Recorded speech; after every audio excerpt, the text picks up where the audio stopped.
You sent that last text 3 days ago. You know they've seen it. And you've replayed the last conversation 100 times, wondering what you possibly could have done wrong. That gut-wrenching feeling of being suddenly and completely cut off isn't just in your head. It's not just hurt feelings. Modern neuroscience shows that being ghosted triggers pathways in the brain that are shockingly similar to the ones that fire when you experience a physical injury. Some might even call it a form of scientific torture. And in this video, I'm going to show you exactly what is happening in your brain and how you can use that knowledge to start healing for good. The science of social pain. To really get why ghosting hurts so much, we have to look at how our brains are wired. For our ancient ancestors, being cast out from the tribe was basically a death sentence. To stop that from happening, our brains developed a powerful alarm system. Neuroscientists have found that social rejection lights up the same brain regions as physical pain, specifically the dorsal anterior cingulate cortex and the anterior insula. So, when you're ghosted, your brain processes that emotional agony in a way that's a lot like processing a broken bone. Think about that for a second. That intense pain you feel isn't you overreacting. It's a primal neurological response. It's a deep biological signal that your connection to others, which your brain sees as vital for survival, has been severed. For women, who are often socialized to put a high value on relationships and connection, this abrupt cutoff can feel like an especially sharp betrayal, making the pain even more acute. The ambiguity trap in your brain. Here's what makes ghosting even crueler than a straightforward rejection. When someone just tells you, "Hey, this isn't working," your brain gets an answer. It gets closure. Ghosting, on the other hand, gives you absolutely nothing. It leaves you hanging in a state of total ambiguity. And if there's one thing the human brain hates, it's uncertainty.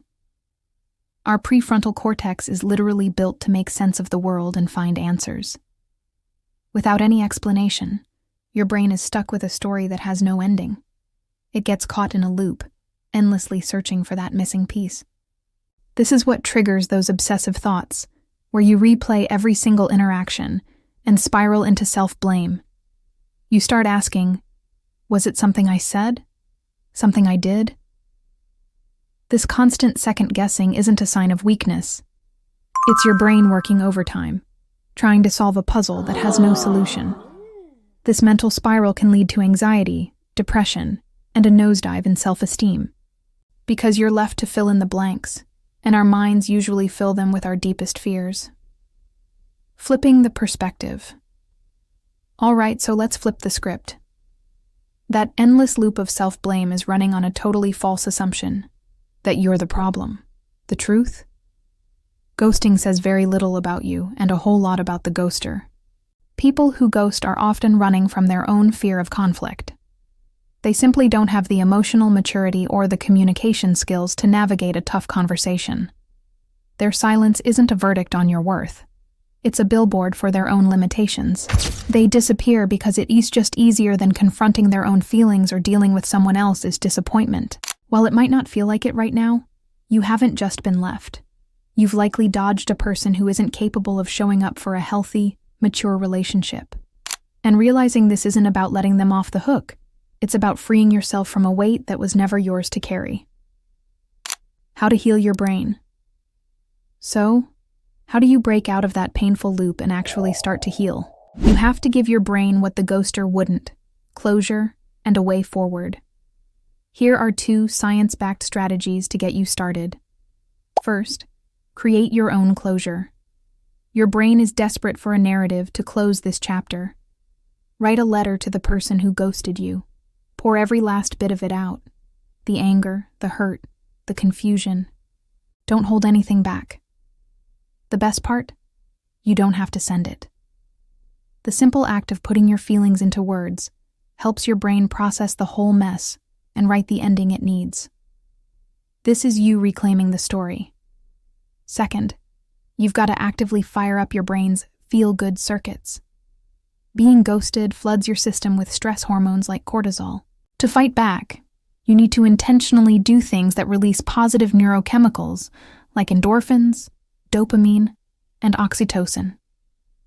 Exercise is a fantastic way to get an endorphin rush. Spending real quality time with friends who make you feel seen and valued, that boosts oxytocin, the bonding hormone. And losing yourself in a hobby you love can give you a much-needed dopamine hit. When you do this, you are actively rewiring your brain, shifting it out of threat mode and back into a place of safety and well-being. Being ghosted is a uniquely brutal experience, but now you know the science behind why it cuts so deep. This wasn't your fault. It was a failure of their ability to communicate, not a reflection of your worth. You have the power to understand what happened inside your own mind, to create your own closure, and to actively, intentionally heal. Their silence doesn't get to define you. Your resilience does.